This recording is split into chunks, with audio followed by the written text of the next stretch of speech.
Paris 1995, la psychose terroriste s'installe. Comment va-t-on stopper cette vague d'attentats? Nous sommes dimanche soir et c'est Secret d'actualité.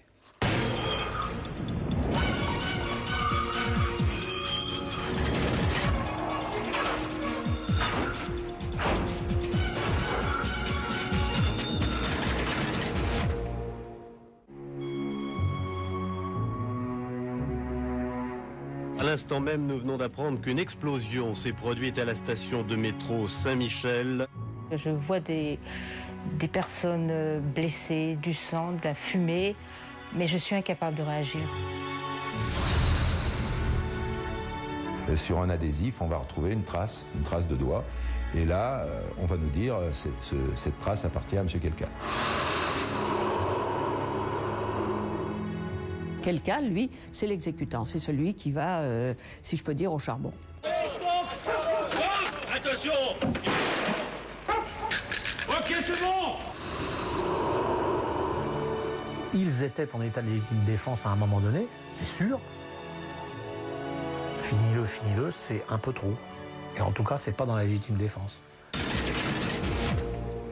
Bonsoir, merci d'être au rendez-vous de Secret d'actualité. En septembre 1995, la France découvre le visage d'un jeune homme, celui de Khaled Kelkal. En pleine vague d'attentats, il est devenu le suspect numéro 1 et l'homme le plus recherché de France. 10 ans après, nous avons voulu savoir si finalement l'enquête policière et judiciaire a fait toute la lumière sur cet été meurtrier. Quel rôle a réellement joué ce jeune homme devenu ennemi public numéro 1 et comment un ou des réseaux terroristes ont pu se constituer, se préparer, bref, comment la France, et vous allez le voir, devenue l'otage du conflit algérien. Durant toute cette période, 9 actions terroristes seront menées sur le territoire. À plusieurs reprises, des bombes exploseront. Elles feront au total une dizaine de morts et plus de 200 blessés. Tous seront des victimes innocentes de cette barbarie. Parmi ces victimes, vous, Carmen Jacquet, bonsoir. Bonsoir. Merci d'avoir accepté notre invitation. Merci d'être là et de mettre un visage sur ces victimes que l'on a tendance parfois à oublier. En tout cas, 10 ans après, on a voulu vous avoir avec nous sur le plateau. Merci d'être là.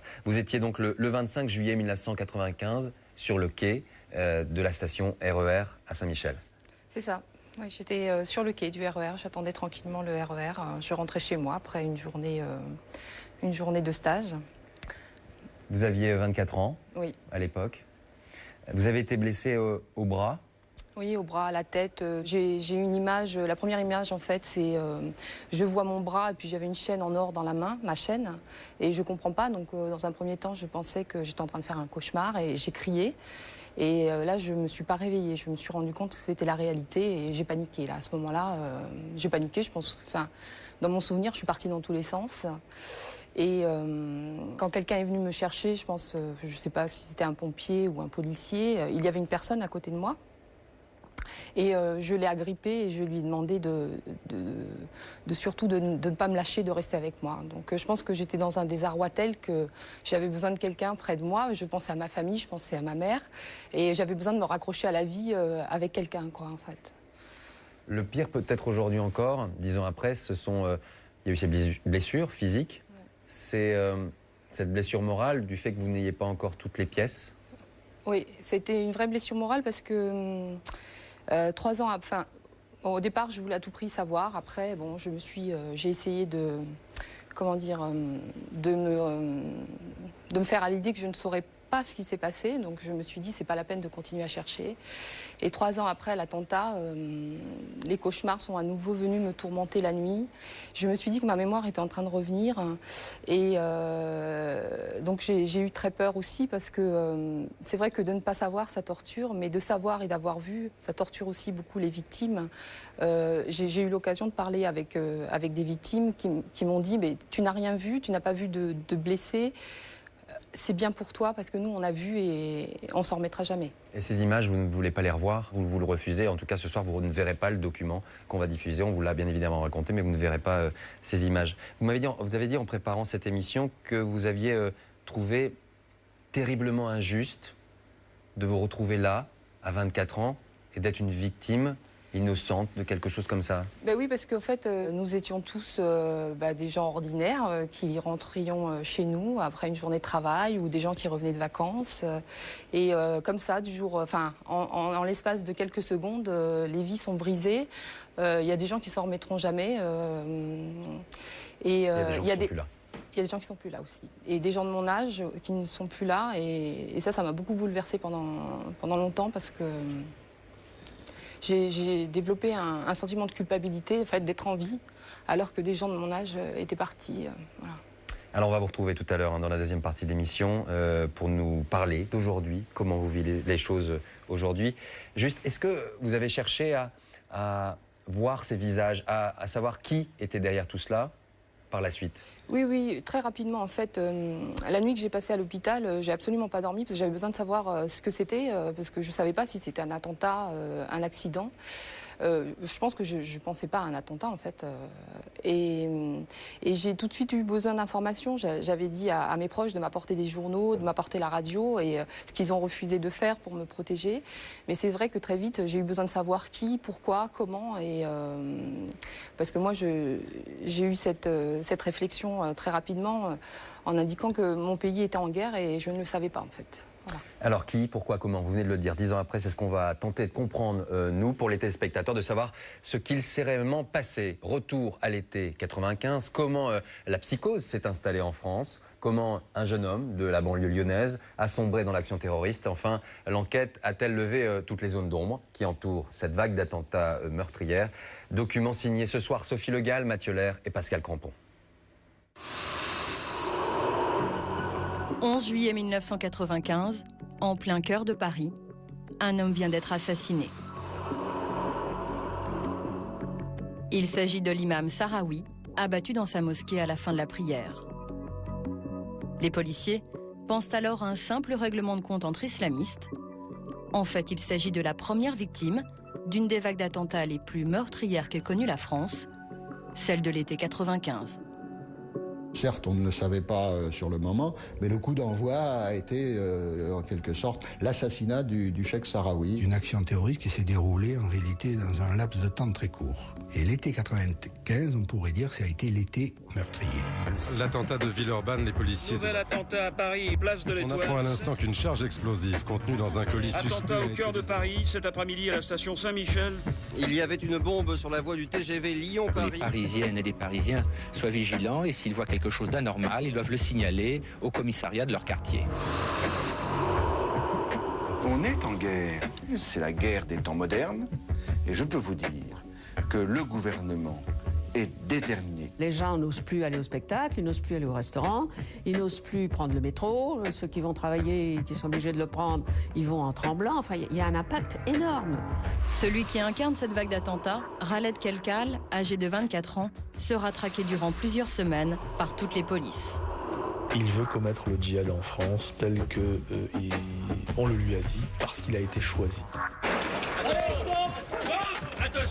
Les forces de gendarmerie se sont rapprochées et là, c'est là où on entend finis-le, et la fusillade redémarre.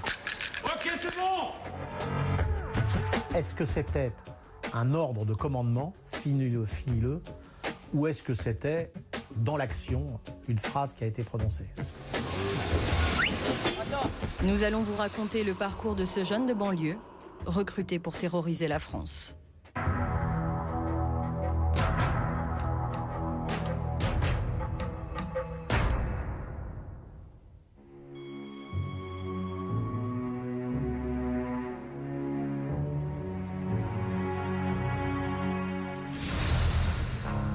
Été 1995, la capitale est envahie de touristes. C'est l'insouciance qui règne. Seuls certains services de renseignement sont en alerte. Depuis quelques semaines, des rumeurs d'attentats circulent dans Paris. La vague d'attentats de 95, elle démarre par un attentat particulièrement meurtrier dans le RER Saint-Michel. 7 morts, des dizaines de blessés. Un attentat de cette violence, il y avait tout lieu de penser que l'opération dont on nous menaçait, les opérations dont on menaçait la France venaient de débuter dramatiquement. 25 juillet 1995, il est 17h26. Jacqueline Moreau rentre chez elle. Comme tous les soirs, elle avance sur le quai de la station Châtelet-Les Halles pour prendre le RER de la ligne B.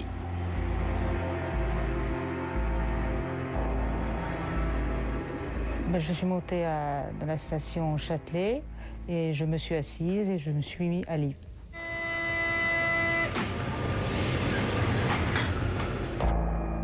Prochain arrêt, la station Saint-Michel. Jacqueline Moreau vient de prendre place dans un train qui transporte une bombe, mais aucun passager ne remarque à ce moment-là la présence d'un sac sous un fauteuil. Un sac à dos contenant une bonbonne de gaz et 6 kilos de poudre noire. RER Saint-Michel, Carmen, elle aussi, vient de finir sa journée de travail. Elle marche tranquillement sur le quai et attend son train. Il y avait un petit peu de monde, il faisait chaud et je me souviens d'avoir vu des enfants avec des parents qui revenaient certainement, les enfants revenaient certainement de vacances, il y avait des bagages. Le train entre alors dans la station Saint-Michel.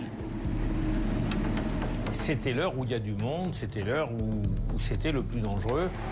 Il est 17h30. Dans la voiture, on estime qu'il y avait entre 120 et 150 personnes, on ne saura jamais exactement.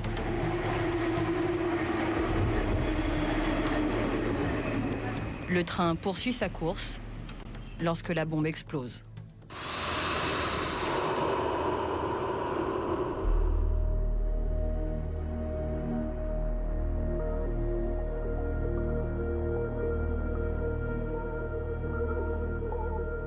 J'ai entendu un gros bruit, les lumières se sont toutes éteintes.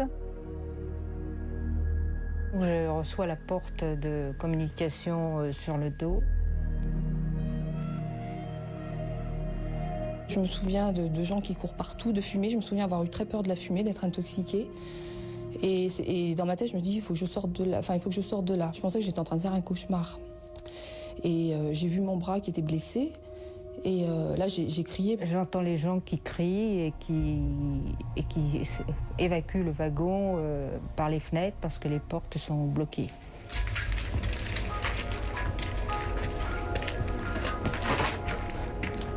Quand je vois les autres partir, je fais pareil. Et je crie, ne m'oubliez pas, ne m'oubliez pas.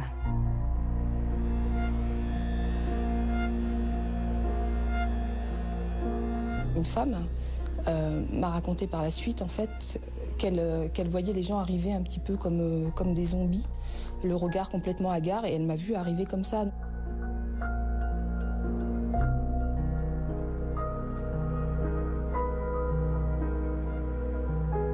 Les secours sont sur place en quelques minutes. À son arrivée, Philippe Delpech, le coordinateur des équipes du SAMU, découvre l'ampleur du désastre.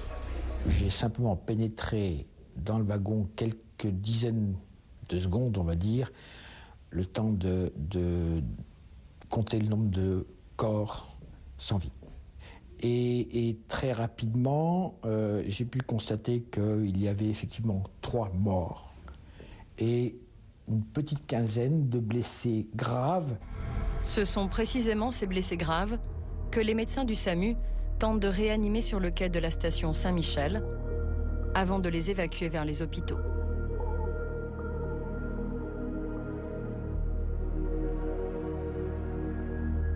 Je vois des gens assis par terre, les jambes ensanglantées, d'autres allongés.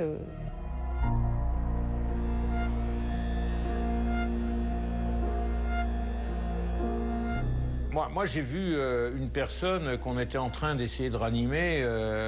La première image, j'ai dit, mais qu'est-ce qu'il y a?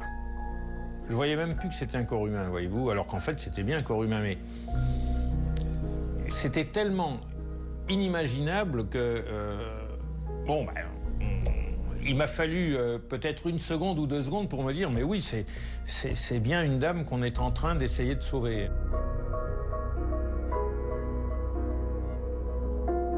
Moi, j'ai toujours des images atroces dans la tête. Je vois notamment les services du SAMU procéder sur le quai même à des opérations et à des amputations de blessés. Donc ça, ce sont des images qu'il est difficile d'oublier.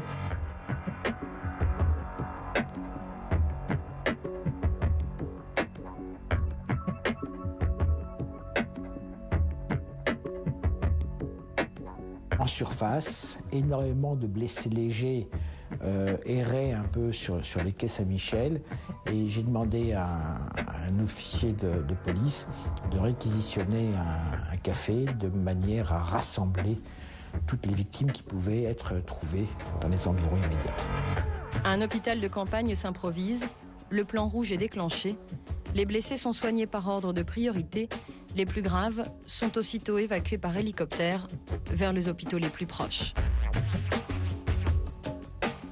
Les médecins et les infirmières qui se sont occupés de moi tout de suite, dès mon arrivée, m'ont dit, vous savez, on est médecin, on a l'habitude de voir des gens blessés, mais ça, on ne l'accepte pas. Et je ne savais pas ce que c'était, qu'est-ce qu'on n'accepte pas.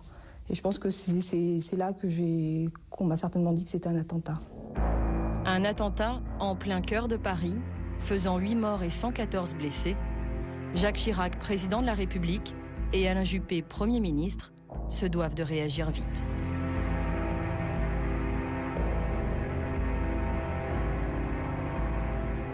L'enquête va évidemment se poursuivre et nous serons même de vous donner plus d'informations, je pense, dans les heures qui suivent. Seulement l'enquête policière démarre sans le moindre indice.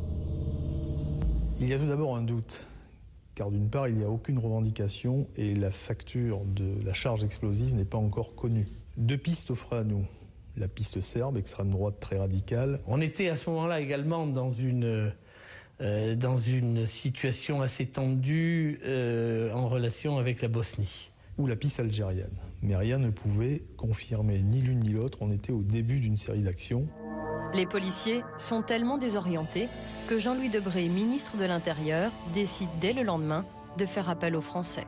J'ai décidé qu'une somme de 1 million de francs serait offerte à toute personne qui nous fournirait des éléments permettant l'identification et l'arrestation du ou des coupables.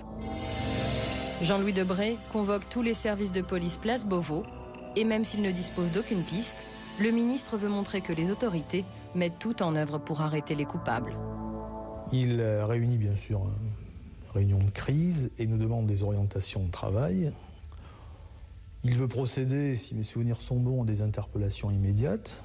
On lui demande d'attendre un petit peu, car on sait qu'il va y avoir d'autres attentats dont les signatures nous permettront de progresser. Nouvel attentat à Paris, une bombe explose dans une poubelle, place de l'Étoile, 16 blessés, dont 3 dans un état grave. L'engin était composé d'une bonbonne de gaz remplie de clous et de boulons. Ce deuxième attentat n'est suivi d'aucune revendication et n'amène aucun élément. Mais face aux médias, le Premier ministre se veut malgré tout rassurant. Je ne pense pas non plus qu'il faille perdre tout à fait son sang-froid et parler de spirale. C'est le deuxième attentat, moins grave que le précédent, qui a touché malheureusement beaucoup de touristes, beaucoup d'étrangers. Il y a un tollé au niveau opinion publique, plus personne ne prenait déjà les transports en commun, donc parce qu'il y avait une crainte. Le tourisme commençait à dégringoler au niveau parisien. La pression a été considérable, venant de l'opinion, venant des autorités politiques, bien évidemment, et c'est légitime, bien sûr. Et puis, la pression, nous la créions nous-mêmes. Je dois dire que nous étions à un degré de mobilisation extrême. 2 jours plus tard, une lettre parvient à l'Élysée. Elle est adressée à Jacques Chirac en personne. Elle éclaire les enquêteurs sur les éventuels commanditaires de ces attentats. L'émir du GIA à Jacques Chirac, président de la France. Embrassez l'islam et vous aurez la paix. Prenez garde de prendre à la légère ce message, nous vous en demanderons des comptes devant Dieu. Nous sommes dans l'attente d'une réponse à cet appel dans un délai qui ne doit pas excéder 3 semaines. Ces actes terroristes seraient donc l'œuvre du GIA, le groupe islamiste armé, qui s'était créé en Algérie 3 ans plus tôt. 1992, les islamistes gagnent haut la main les élections en Algérie. Les militaires au pouvoir décident de les annuler et de rester en place.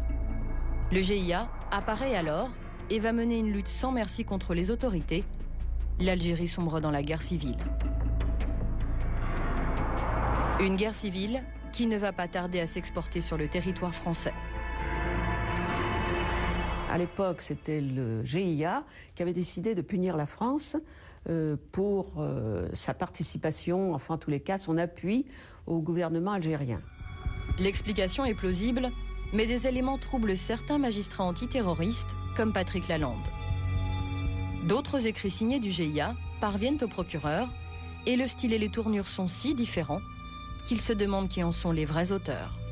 Communiqués remettant systématiquement de l'huile sur le feu ou des communiqués extrêmement outranciers, tellement outranciers, et pourtant Dieu sait si les groupes islamistes en étaient familiers, qu'on pouvait se demander si ça venait pas d'une autre origine. Et c'est bien certain qu'en premier, on ne pouvait pas ne pas penser au service algérien. L'hypothèse, c'est que la sécurité militaire algérienne manipule des gens du GIA, leur fait commettre des attentats, et puis après, on jette l'opprobre sur le GIA. De cette manière, les militaires algériens diaboliseraient le GIA et continueraient de s'assurer le soutien de la France. Une hypothèse qui commence à circuler dans les milieux de l'enquête, au point que le ministre de l'Intérieur se pose lui-même des questions. Place Beauvau, quelques semaines plus tard, Jean-Louis Debré organise un déjeuner avec des éditorialistes, parmi eux Dominique Gerbaud. Durant le repas, le ministre leur fait une révélation. On comprend de manière assez explicite que le ministre de l'Intérieur français avait des doutes sur le rôle des autorités algériennes et de la police algérienne. Et il nous a fait passer le message selon lequel cette police algérienne était au courant. Et deux, et c'est en cela que c'était le plus original, qu'elles pouvaient bien être les instigatrices, ces polices algériennes, je dis ces polices algériennes, voire même au pluriel, instigatrices de ce qui s'était passé pour déstabiliser l'État français. Le journaliste décide d'en parler dans un de ses éditos, qui est aussitôt repris en une du quotidien Le Monde. L'information fait du bruit, mais Jean-Louis Debré dément. Est-ce qu'il est allé trop loin? Est-ce qu'il s'est fait taper sur les doigts par le chef de l'État après? Je n'en sais rien. Pendant quelques jours, il a essayé, par son service de presse, de démentir. Mais quand je leur ai dit que j'étais prêt à leur donner mon carnet de notes et que d'autres journalistes qui étaient présents, au moins un, a confirmé qu'il avait entendu la même chose, bon, l'affaire a vite été entendue et le ministre n'a pas cherché à démentir au-delà. En tout cas, plus aucun responsable français ne mettra officiellement en cause le pouvoir algérien. C'est la piste GIA qui sera privilégiée par les enquêteurs. Reste encore à arrêter les poseurs de bombes. Pour l'heure, la police n'a pas l'ombre d'un début de piste.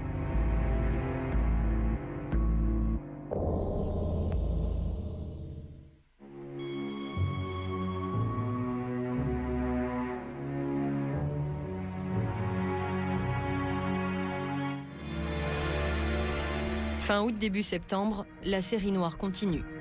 Une tentative d'attentat sur la ligne TGV Lyon-Paris et 2 attentats dans la capitale faisant 4 blessés, tout cela en moins de 10 jours. La campagne terroriste a débuté depuis 6 semaines et les enquêteurs n'ont toujours aucun suspect dans le collimateur. La situation est critique, alors le chef de l'État vient à la télévision renouveler sa confiance aux policiers. Je voudrais, si vous le permettez, rendre 2 hommages. Le premier, c'est à l'ensemble des forces de l'ordre, notamment la police, la gendarmerie, qui, à l'évidence, on le voit sur le terrain, marchent tous dans le même sens.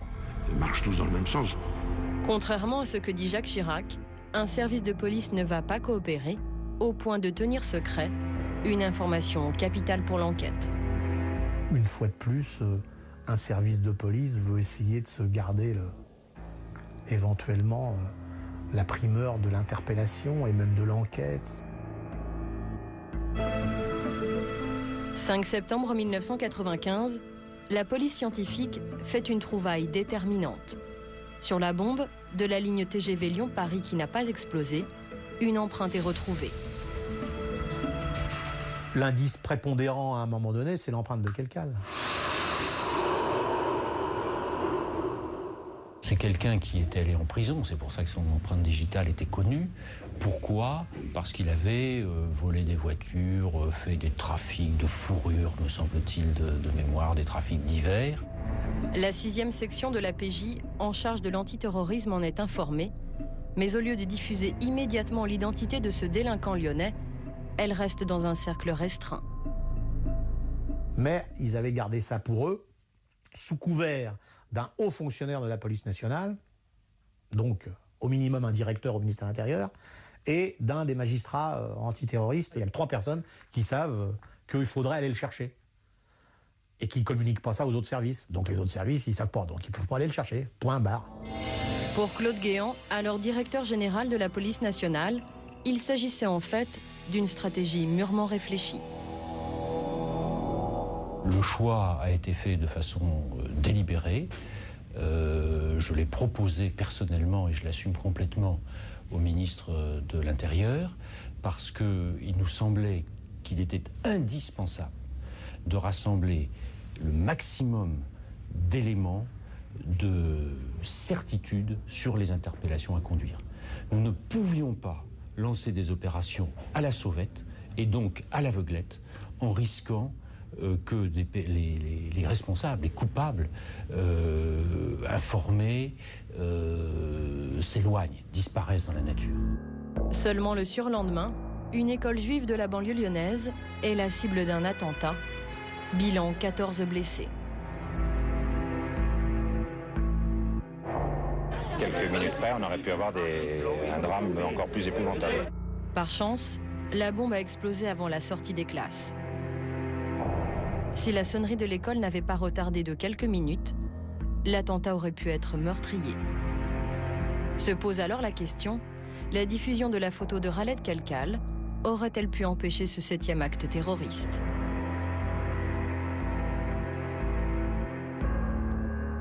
Si on communique à la police judiciaire de Lyon l'identification de Kelkal, on peut s'imaginer que Kelkal est serré et l'attentat de Villeurbanne, il n'a jamais lieu. Voilà. Cette polémique suscite quelques remous dans les plus hautes sphères de l'État.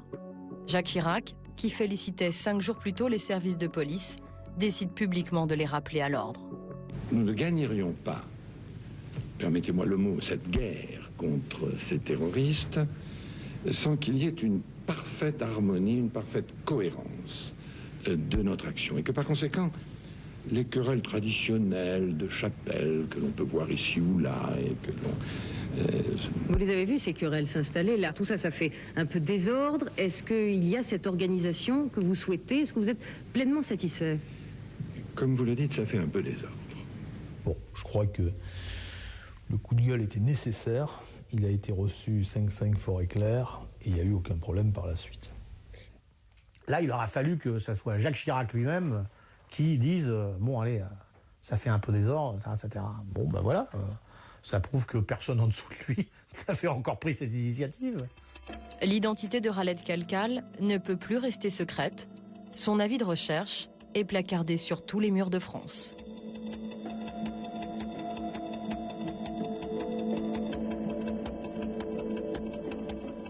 Les faits de Villeurbanne, ça c'est quelque chose qui va, j'allais dire, en faire une priorité nationale. Hein. C'est un peu le sens de cette diffusion de la photo. Donc on la sort, et on la sort à 170 000 exemplaires. À partir de ce moment-là, Kelkal devient autre chose. C'est une autre dimension, c'est l'ennemi public numéro 1. Car celui qui était jusque-là connu par la police comme un petit délinquant a en réalité été recruté par le groupe islamiste armé, le GIA. Et cela en moins de 2 ans.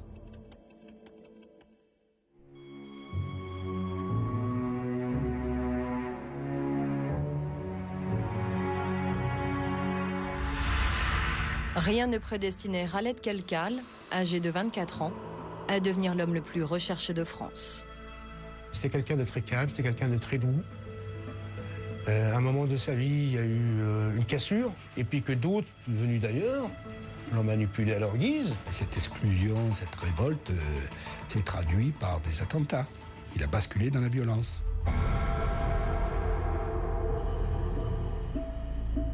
C'est à Vaux-en-Velin, dans une cité de la banlieue lyonnaise, que Khaled Kelkal grandit. Ses enseignants gardent le souvenir d'un enfant timide, mais plutôt épanoui. Moi, je me souviens surtout de lui, c'était de son sourire, sa gentillesse avec ses camarades, en cours de récréation et en sport. Kelkal était plutôt un enfant intelligent, puisqu'il travaillait facilement. Il était, oui, plutôt intelligent. Il n'avait pas besoin d'aide spéciale, il se suffisait à lui-même. Khaled Kelkal réussit si bien à l'école qu'il est admis en seconde dans un lycée UP du centre de Lyon. L'adolescent, qui n'avait connu jusque-là que l'univers des cités, découvre alors un autre monde dont il se sent exclu. Il se sentait mal parce que, si vous voulez, le lycée de la Martinière, c'est quand même une classe bourgeoise, petit bourgeoise, dirais-je. Tous les élèves sont issus d'un milieu social quand même aisé, quoi. N'habitant pas les banlieues de l'Est lyonnais, plutôt les banlieues de l'Ouest lyonnais. Khaled Kelkal était l'un des seuls maghrébins dans sa classe. Et là, il s'aperçoit que sa condition d'enfant de la deuxième génération, dans une banlieue dite défavorisée, ne lui permet pas d'accéder en toute égalité aux mêmes chances que les autres. Et c'est là où il y a ce sentiment de rupture, et il bascule dans la délinquance au droit commun. C'est ce que 3 ans avant les attentats, Khaled Kelkal confiera à Diet Marloche, un sociologue allemand venu l'interroger sur l'intégration dans les banlieues. J'avais les capacités de réussir, mais j'avais pas ma place parce que je me disais l'intégration c'est impossible. Je commençais à ne plus aller en cours, on a volé et on a commencé à traîner. Quand vous volez, vous vous sentez libre parce que c'est un jeu, où on perd, où on gagne. À 19 ans, Khaled Kelkal perd. Il est arrêté pour un casse à la voiture bélier. Il écope d'une peine particulièrement lourde, 4 ans de détention. On l'a châtié, pour moi c'est du châtiment, quoi, parce qu'une peine de 48 mois ne se justifie pas. Il n'y a pas eu de compréhension. Et lui, il le vivait mal, justement? Il le vivait très très mal. Khaled Kelkal est incarcéré à la prison Saint-Paul de Lyon. Il va en sortir transformé, car c'est là qu'il découvre l'islam.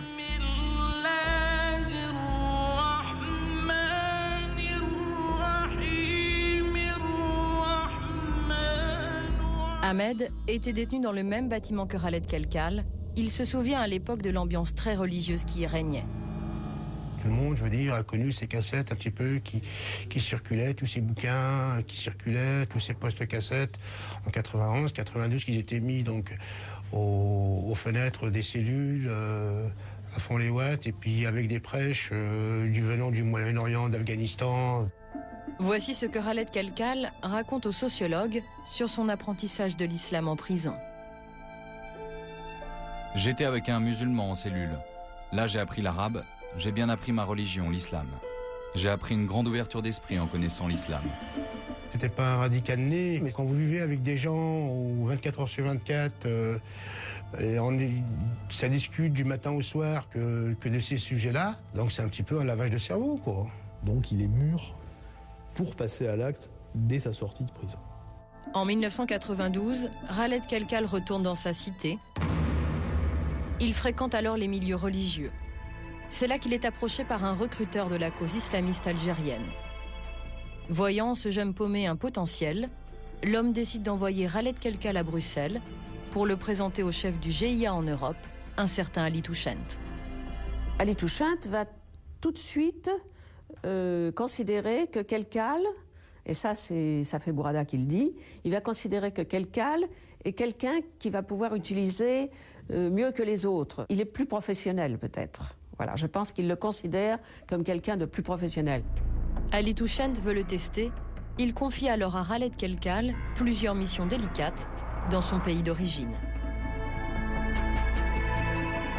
On sait aussi qu'il sera envoyé à plusieurs reprises en Algérie, manifestement pour porter soit de l'argent, soit des armes ou des documents. Et à chaque fois, il en est revenu hyper islamisé. Mais Khaled Kelkal ne laisse rien paraître. Sa famille ne voit aucun changement dans son comportement. Il reste le petit frère qu'il a toujours été. S'il avait été vraiment intégriste, il aurait quand même laissé apparaître au moins quelques sentiments, justement. Jamais, jamais il m'a dit, Fouzia, oui, tu dois faire la prière, ou Fouzia, mets le tchador. Jamais. Moi, je sortais, il me disait rien du tout. Je me ramenais à 2 h du matin. Ou jamais il m'a fait une réflexion. Si petite soit-elle, jamais mes petites sœurs non plus. Sa mère, sa propre mère. Jamais. À cette époque, seule sa petite amie perçoit sa radicalisation, comme elle le racontera quelques années plus tard aux enquêteurs. À son retour, il n'était plus le même. Il était devenu fanatique de la religion. Il disait que la France nous avait tourné la tête. Il disait que la guerre avait déjà commencé dans les bleds au pays. Il voulait que les choses changent, qu'il fallait bien commencer à faire quelque chose. En mai 1995, 2 ans après sa rencontre avec le chef du GIA, Khaled Kelkal est idéologiquement prêt. Ali Touchant peut enfin dévoiler aux petits délinquants ses réelles intentions, commettre des attentats en France. Il y a le moment où Ali Touchant va leur dire maintenant il faut passer à l'étape supérieure. Et alors certains d'entre eux comprennent à ce moment-là ce qu'on attend d'eux et vont renoncer. Alors que Kelkal, apparemment, lui, ne renonce pas.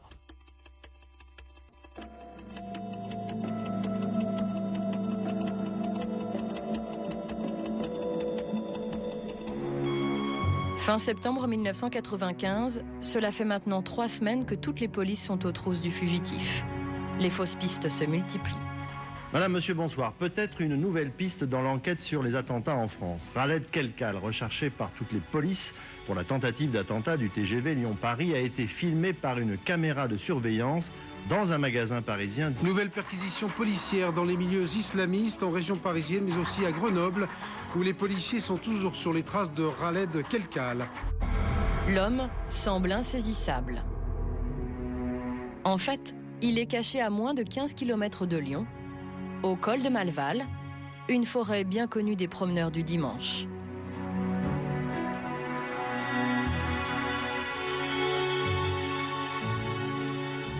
Ils avaient, entre guillemets, reçu l'ordre ou l'instruction de gagner la montagne. Calqué, assez stupidement d'ailleurs, sur ce qui se produisait en Algérie, c'est-à-dire qu'à partir du moment où un terroriste était identifié en ville, il devait rejoindre les maquis, ce qui évidemment, sur le territoire français, n'a pas du tout le même caractère que sur le territoire algérien. Khaled Kelkal n'avait sans doute pas réalisé qu'à la différence du maquis algérien, les forêts françaises seraient très fréquentées en automne. 27 septembre, 2 ramasseurs de champignons se baladent tranquillement lorsqu'ils découvrent un spectacle pour le moins inhabituel. L'attention avait été appelée par un cueilleur de champignons sur 2 types qui semblaient camper en effet militaire dans les monts du Lyonnais. Intrigués, les promeneurs alertent aussitôt la gendarmerie. Lorsque les gendarmes sont arrivés, ils ont trouvé une personne qui était là encore couchée. Celui-ci s'est levé tout naturellement. Le personnage en question fait mine de se retourner, d'aller vers son sac pour prendre ses papiers ou quelque chose. Et au lieu de sortir ses papiers, il a tiré sur les gendarmes. J'ai vu passer une ombre à une distance difficile à dire, mais au moins une 30aine de mètres. Le deuxième homme, qui jusque-là était caché, en profite pour s'enfuir. Il y a eu un échange de tirs qui a duré pas loin d'une demi-heure, je crois. Finalement, les gendarmes réussissent à neutraliser leur adversaire. Ils découvrent son identité, il s'appelle Karim Koussa. C'est le meilleur ami de Khaled Kelkal. Dans le sac à dos trouvé à ses côtés, les gendarmes découvrent l'arme qui 2 mois plus tôt a déclenché la vague d'attentats. Alors on trouve effectivement des armes, et en particulier le fusil à pompe qui a servi à l'attentat contre l'imam Sahraoui. L'assassinat de ce religieux, connu pour ses positions pacifiques, était resté jusque-là non élucidé. Nous avions donc là, pour la première fois, un lien entre les 2 choses et un éclairage de l'attentat contre l'imam. À quelques mètres de là, une autre patrouille de gendarmes arrête 2 individus dans une voiture venus ravitailler Khaled Kelkal. Eux aussi sont ses amis. Désormais, les gendarmes ont une certitude, la silhouette aperçue dans la forêt ne peut être que celle de l'ennemi public numéro 1. La chasse à l'homme est ouverte, elle va durer 58 heures.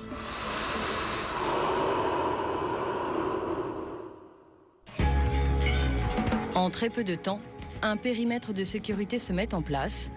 Le col de Malval est en état de siège.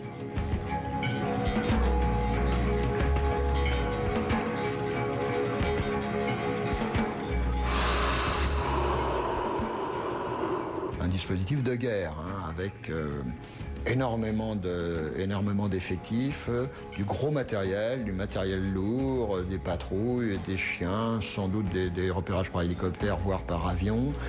Allez à l'avant.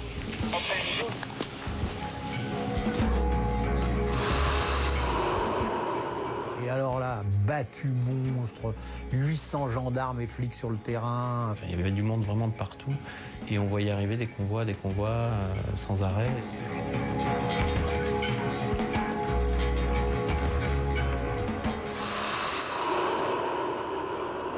On aurait pu penser à un ratissage de Djebel pendant la guerre d'Algérie, oui. Des barrages filtrants sont installés sur toutes les routes. Aucune voiture n'échappe au contrôle des gendarmes. Même la nuit, les battues se poursuivent, sans résultat. Après 48 heures de traque, Khaled Kelkal reste introuvable. Le premier jour et le second, je pense qu'il n'a pas pu sortir. Bon, le troisième, je commence à m'inquiéter. Pourquoi ? Parce que un homme tout seul sur une aussi vaste zone a quand même, s'il est un peu entraîné et un peu sportif, je pense qu'il avait des possibilités de s'échapper. Au troisième jour de recherche, les autorités commencent à perdre espoir et décident d'alléger le dispositif. La troupe d'élite de la gendarmerie plie bagage. Le GIGN est obligé de quitter la zone parce qu'il est appelé sur d'autres missions. Et c'est donc un élément important quand même du dispositif qui s'en va. La gendarmerie a perdu ses meilleurs hommes. Pourtant, Khaled Kelkal se cache toujours dans la forêt et il va bientôt en sortir.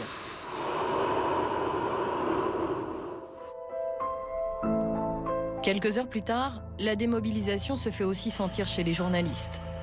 Devant la gendarmerie, il ne reste plus que Michel Fine et Laurent Guisset. Doit être, je sais pas, 19h, on va traîner. Et là, je vois 3 gendarmes en courant qui montent dans une Jeep. Et à ce moment-là, on a vu repartir de nouveau un convoi avec 3 ou 4 véhicules qui sont partis rapidement. Les journalistes ignorent à ce moment-là que les gendarmes viennent de recevoir un appel. Une habitante leur signale la présence d'un homme qui correspondrait à Khaled Kelkal à un arrêt de bus du petit hameau de Maison Blanche. Au moment où on a tourné, on s'est aperçu que les gendarmes s'étaient arrêtés sur la droite de la route, une sorte de petit parking. Ils sont arrêtés, ils sont en train de descendre de la voiture. On se dit, ça, ils s'arrêtent pour rien, ça sert à rien. Je tourne la tête à gauche et là, je vois un type en treillis avec une arme. Ça paraissait quelque part martien, alors qu'il avait réussi pendant 3 jours à se cacher, et que là, finalement, il était à l'entrée du périmètre, mais absolument pas caché, à l'arrêt de bus, comme quelqu'un qui attend le bus. Les journalistes s'empressent de se garer quelques mètres plus loin. Ils ont à peine le temps de sortir de leur voiture. Khaled Kelkal dégaine son arme. Je le vois tirer en direction des gendarmes. Je me rappelle encore la flamme qui sort du pistolet. On entend dans notre dos à ce moment-là des cris, enfin en tout cas des paroles entre les deux côtés. Et la fusillade démarre très très vite. À ce moment-là, on sort du véhicule à plat ventre en se protégeant parce que ça se met vraiment à tirer beaucoup. On entend une première fois, enfin, halte au feu, halte au feu. Et là, effectivement, il y a un moment de silence. Moi, j'avais ma caméra avec moi à ce moment-là et c'est là où j'ai commencé à tourner les images. Et puis, les forces de gendarmerie se sont rapprochées de la personne qui était à terre à ce moment-là. Et là, la fusillade redémarre. Attention! Ok, c'est bon! C'est bon, c'est réglé. Attends, bouge pas. Bon, non, bouge pas. Nico Derrick. Il est 19h45. Khaled Kelkal vient d'être tué par les membres de l'escadron parachutiste d'intervention de la gendarmerie nationale. Mais dans quelles conditions le jeune terroriste a-t-il été abattu? L'extrait vidéo au ralenti montre Khaled Kelkal levant son arme en direction des forces de l'ordre. Derrière lui, un gendarme tire la dernière balle mortelle. Le soir même, le procureur de la République parle de légitime défense. J'insiste sur le caractère de légitime défense qui a été fait qui a été constaté, et sur le fait qu'il y a un certain nombre de témoins qui permettront de faire toute la clarté sur cette affaire. Seulement quelques jours plus tard, un nouvel élément va remettre en cause la thèse de la légitime défense et même laisser penser que Khaled Kelkal aurait été exécuté. Il s'agit d'un enregistrement sonore que nous nous sommes procuré. On y entend un gendarme donner un ordre très clair. Finis-le, finis-le! La vidéo commence juste après que ces mots aient été prononcés. Finis-le, finis-le! Attention!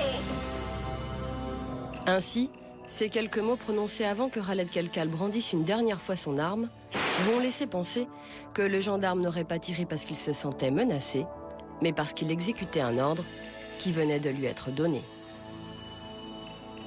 Mais moi, je me dis, ils n'ont pas essayé de l'avoir vivant non plus. Ils auraient pu faire un effort, c'était des spécialistes, soi-disant. Mais moi, pourtant, je ne suis pas spécialiste, mais je me dis, encerclez-le et puis petit à petit, faites un filet. Ils auraient pu le mobiliser en lui tirant dans les jambes. C'est ce que j'aurais souhaité, moi. Ceux qui avaient des blessures gravissimes dans les jambes, ils ne pouvaient plus bouger. Donc il suffisait d'attendre, je veux dire, il n'y avait pas une situation de menace directe, donc on pouvait l'interpeller.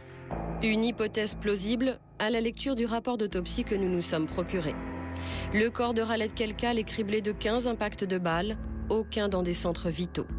Seule la dernière balle tirée après les paroles « finis-le » est meurtrière. Cette balle, d'un très gros calibre, a été tirée en pleine tête. Attention!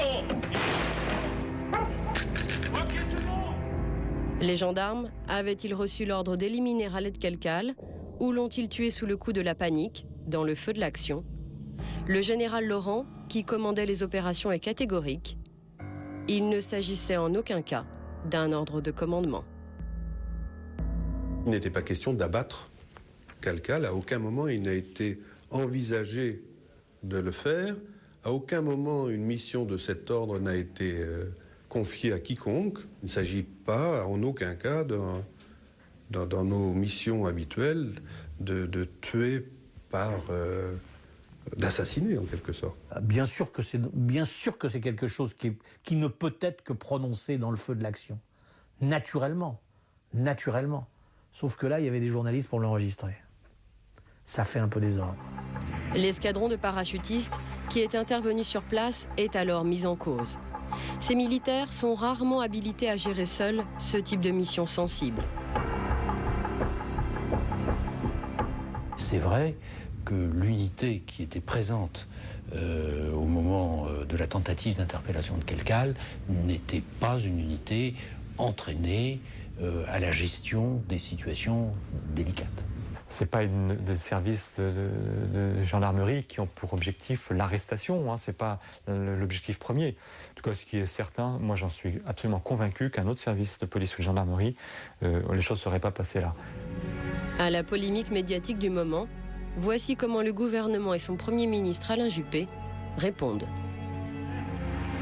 Nous aurions préféré prendre Kelkal vivant, ce qui aurait facilité l'enquête. Il a choisi la violence. Il en a payé le prix. Gardons-nous de cet étrange renversement de valeurs qui pousse certains à manifester plus d'égard à celui qui viole les lois qu'à celui qui les défend.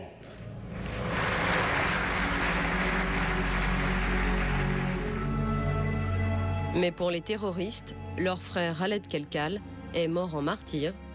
Ils vont bientôt le venger.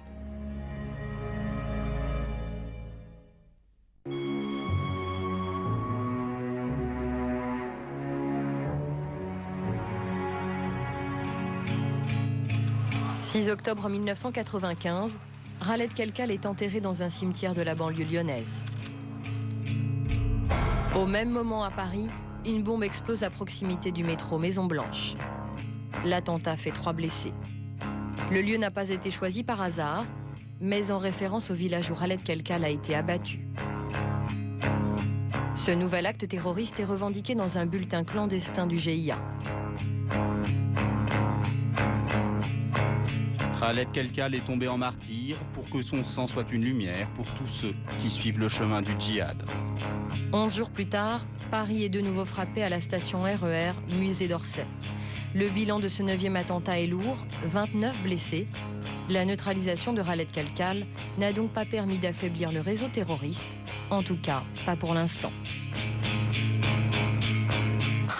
On s'est aperçu qu'au-dessus d'eux, il y avait des gens encore plus intéressants. On tire le fil de la pelote et on s'aperçoit que les contacts des personnes qui composent le groupe Kelkal, pour dire les choses simplement, avec la région parisienne, sont nombreux.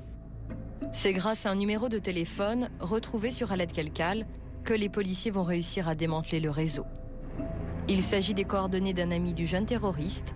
Sa maison est mise sur écoute. Kelkal amène l'identification de son complice lyonnais qui, écouté, nous permet de nous rendre compte qu'un responsable, qui n'est pas identifié bien sûr à ce moment-là, appelle depuis des cabines téléphoniques de Paris.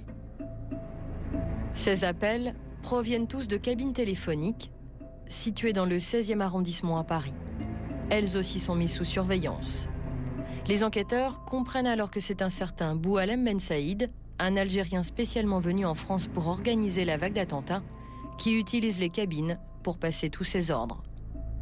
C'est ainsi que le 31 octobre, les policiers vont intercepter une conversation déterminante. Boualem Ben Saïd appelle un de ses complices du nom de Belkacem, situé dans la banlieue lilloise, et la conversation porte sur des explosifs. C'était très dramatique parce que nous avions la certitude, grâce à une écoute téléphonique, exploitée en direct, de l'imminence d'un attentat. Voici les conseils que donne Boualem Ben Saïd à son interlocuteur. L'important, tu prends 2 fils et tu branches sur une lampe. Si ça s'allume bien comme un phare... Oui, il n'y aura pas de problème, Inch'Allah. Qui lui donnait les détails techniques qui démontraient que la bombe allait être posée dès le lendemain. Il devait y aller pour acheter des bonbons ronds. Et aujourd'hui, c'est le premier. Tout est fermé. Nous, on avait prévu de finir, mais le bon Dieu n'a pas voulu. Les terroristes n'avaient donc pas prévu que le jour de la Toussaint, il leur serait impossible d'acheter ce qu'ils appellent en mots codés des bonbons ronds, c'est-à-dire des clous. Les policiers se doivent d'intervenir vite. Ils procèdent immédiatement à une vague d'arrestations. Boualem Ben Saïd est arrêté devant son immeuble. Quelques heures plus tard, c'est au groupe lillois d'être interpellé. Et c'est ainsi que nous avons, un petit matin, déboulé dans un appartement où était en cours de préparation l'engin explosif.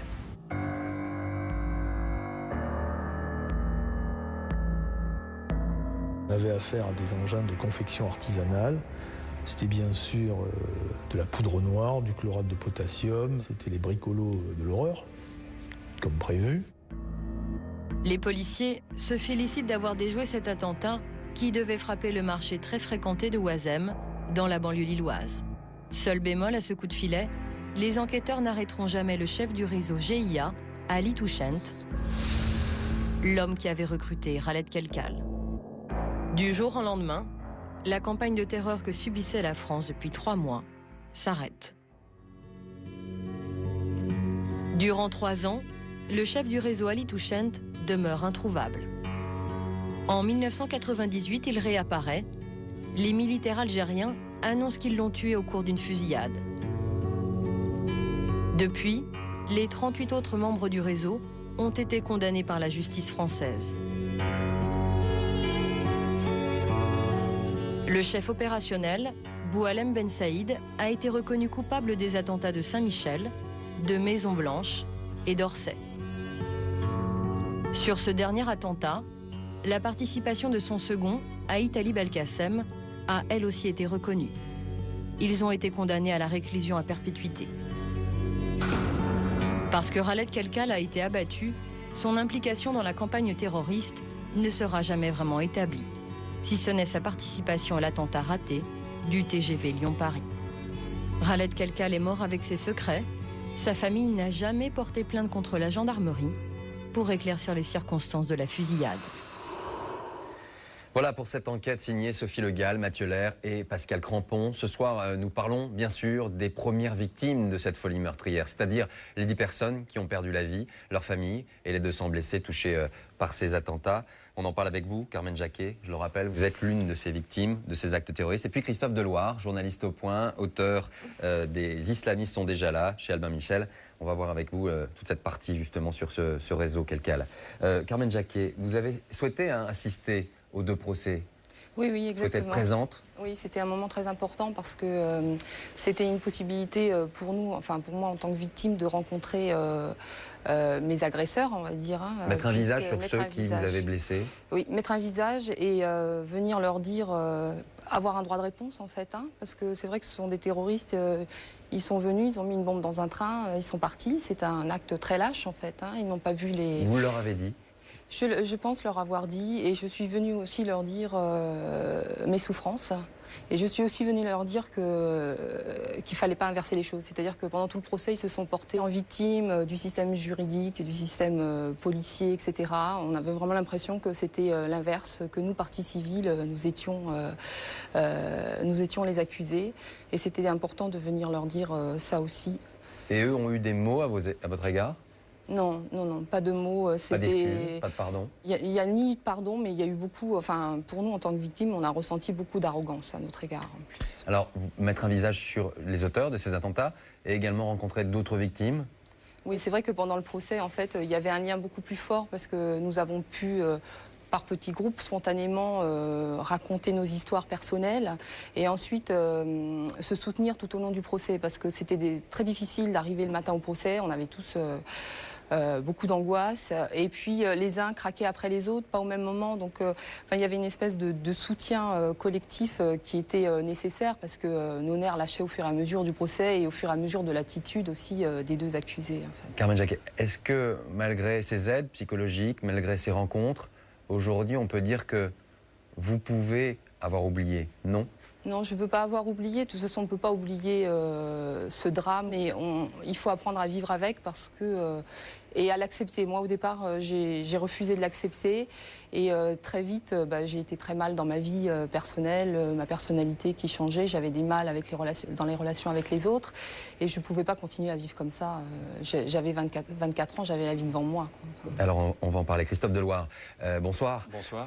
Il y a une chose qui est sûre, on vient de parler du procès.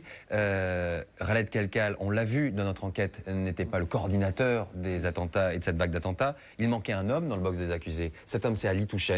Qui était cet homme? Ali Touchent, c'était le coordinateur. Il écrivait sur son petit carnet les dépenses et les sommes d'argent que lui envoyait Rachid Ramda de Londres. C'est lui qui a présenté les Lillois aux Lyonnais, aux Parisiens. Et c'est un homme qui a filé entre les doigts, un peu comme l'eau, entre les doigts des enquêteurs à de multiples reprises. C'est donc un homme mystérieux, il était au centre, c'est lui qui louait les appartements, c'est lui qui avait loué l'appartement où Boulaïm Ben Saïd a été arrêté, mais lui s'est enfui. Alors il s'est enfui, il manquait, il n'était pas dans le box des accusés. En 95, il échappe donc effectivement aux arrestations. Beaucoup d'hommes ont été arrêtés dans le cadre de cette affaire.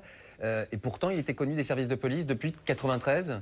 En fait, il avait été repéré en 93 au moment où il y a l'opération Chrysanthème, qui est une vaste vague d'arrestations. Lancée par Charles Pasqua pour justement dans les réseaux islamiques. À ce moment-là, son appartement est perquisitionné à l'Île-et-Roses, dans le Val-de-Marne, en banlieue sud, et les policiers trouvent des faux passeports, des faux papiers avec sa photo, mais lui a réussi à s'enfuir. Il y a une seconde opération où il a failli être arrêté, c'était en 95, avant les attentats, en mars 95, en Belgique, mais la veille de l'arrestation, il s'enfuit. Et puis, il revient en France et les attentats sont commis. Donc ces fuites, c'est le fait qu'il passe au travers des mailles du filet, ça alimente quand même un petit peu ce côté mystérieux de cet homme qui arrive toujours à échapper bizarrement, étrangement à la police. Alors en 2003, il y a un ancien haut officier de renseignement algérien, Mohamed Samraoui, qui a prétendu que Ali Touchent était en fait un homme des services secrets algériens, une espèce de taupe qui, pour les services secrets algériens, aurait organisé les attentats. Qu'on comprenne bien, les téléspectateurs comprennent bien, si effectivement les services secrets algériens avaient intérêt intérêt à ce qu'il y ait une vague d'attentats en France. Pourquoi? Comment? C'était pour mobiliser la France dans la guerre civile algérienne et la mobiliser aux côtés du gouvernement algérien. Contre les mouvements islamistes. Alors, on ne peut pas du tout imaginer que les services secrets français laissaient faire des attentats s'ils savaient qui en étaient les auteurs. En revanche, il y a toujours eu des suspicions, même au sein des services secrets français, même si officiellement la DST récuse tout ça. Et un homme comme Ali Touchane aurait pu jouer effectivement ce double jeu. Ce qui aurait pu expliquer. Il y a plusieurs versions. Il y a la taupe où il y a simplement la source, parce que les services algériens ont annoncé dès février 1995 aux services français qu'il pouvait y avoir bientôt une campagne d'attentats. Et il leur fallait bien des sources dans le réseau. Peut-être que cette source, c'était Ali Touchane. Alors, 2 ans après, effectivement, les attentats, un mandat international est lancé contre, effectivement, Ali Touchane. Et puis, à ce moment-là, en février 1998, Jack Lang, qui est à l'époque le président de la Commission des Affaires étrangères de l'Assemblée nationale, doit se rendre à Alger. Et la veille, les Algériens disent « En fait, on a tué Ali Touchane il y a 7 mois, 9 mois même, dans un hôtel à Alger lors d'une fusillade. Mais on a mis 9 mois à établir que c'était lui. C'est un peu étonnant, d'autant que la preuve que les Algériens vont donner aux Français, ce sont des empreintes digitales. Et pour recueillir des empreintes digitales, il ne faut certainement pas 9 mois. Il ne faut pas 9 mois. Et donc, on n'a jamais vu vraiment le visage d'Ali Touchane, comme quoi il n'y a aucune certitude aujourd'hui, ce qui laisse encore une fois le mystère autour de ce personnage. On a vu beaucoup d'émirs du GIA mourir. Enfin, leur mort était annoncée dans les journaux algériens, puis semble-t-il, ils ressuscitaient. C'était le cas notamment du supérieur d'Ali Touchane, Jamel Zitouni, qui est mort plusieurs fois et puis qui aurait finalement été tué par d'autres djihadistes en 1997. Alors Carmen Jacquet, je voudrais qu'on revienne sur ce que vous vivez aujourd'hui, 10 ans après. Vous avez toujours ce sentiment de panique face au transport en commun. Est-ce que c'est encore réel ? Non, j'ai appris à le maîtriser. C'est-à-dire qu'il a fallu pour moi surmonter cette peur parce que je ne pouvais pas, comme la plupart des victimes, aller dans les transports parce que je cédais complètement à la panique. Et dès que le RER ou le métro s'arrêtait, c'était une angoisse permanente. Donc ça, je cédais, ça veut dire que c'est terminé aujourd'hui, cela c'est terminé aujourd'hui quand je suis dans une période où je vais bien, mais dès que je suis fatiguée, que j'ai du stress, etc., c'est des choses qui peuvent revenir en fait. Parce qu'on sait qu'effectivement d'autres victimes ont souhaité même déménager pour ne plus être confrontées au métro, au RER, c'est cela Tout à fait, oui. Il y a des personnes qui ont organisé leur vie complètement en dehors de Paris ou alors qui ont déménagé effectivement sur Paris pour ne plus prendre les transports en commun. Et c'est vrai que chacun fait avec les armes qu'il a et moi, j'ai souhaité en fait, poursuivre parce que ça fait peut-être aussi partie de mon caractère. Et c'est vrai que quand j'ai réussi au bout de peut-être 8 à 10 mois à reprendre les transports en commun de manière à peu près correcte, on va dire, j'ai eu un énorme sentiment de liberté. Et ça, et à ce moment-là, j'ai vraiment réalisé que c'était ça dont les terroristes voulaient nous priver, c'était notre liberté. Et c'est aussi l'actualité qui parfois vous ramène, on va dire, à vos blessures. Les attentats de Madrid, bien évidemment, vous avez dû les ressentir.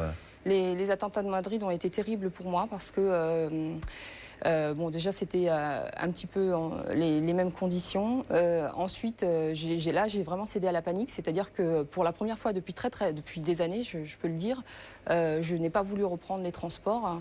J'avais vraiment l'impression le matin, quand je partais, que je n'allais pas rentrer à la maison. Et signe que vous étiez tellement touché par ces attentats, c'est à cette époque-là où vous preniez le RER avec votre mari, mais dans des wagons différents. Oui, c'est-à-dire que je ne voulais pas qu'on se retrouve tous les deux dans le même RER, carrément. Parce que je me suis dit, s'il arrive quelque chose, je ne voudrais pas que nous soyons tous les deux touchés. Vous passez encore à la station Saint-Michel, vous arrivez à passer à cet endroit-là? Oui, j'y passe tous les jours. Parce que je prends le RER pour mes déplacements. Et bon, c'est quelque chose que j'arrive aujourd'hui, mais grâce à une thérapie, enfin, ça a été des longs mois de travail et de souffrance aussi, parce que c'est s'exposer à ces peurs, à ces angoisses que d'aller à la station Saint-Michel. Et puis il y a toujours cette plaque.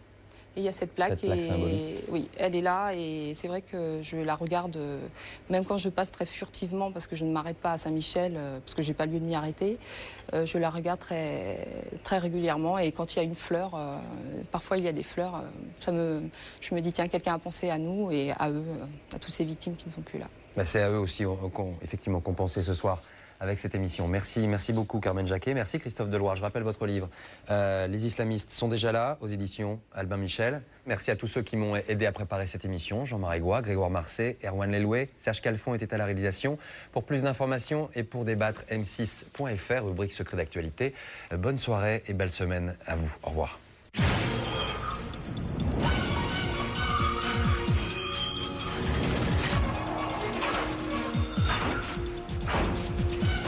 Secret d'actualité continue sur m6.fr.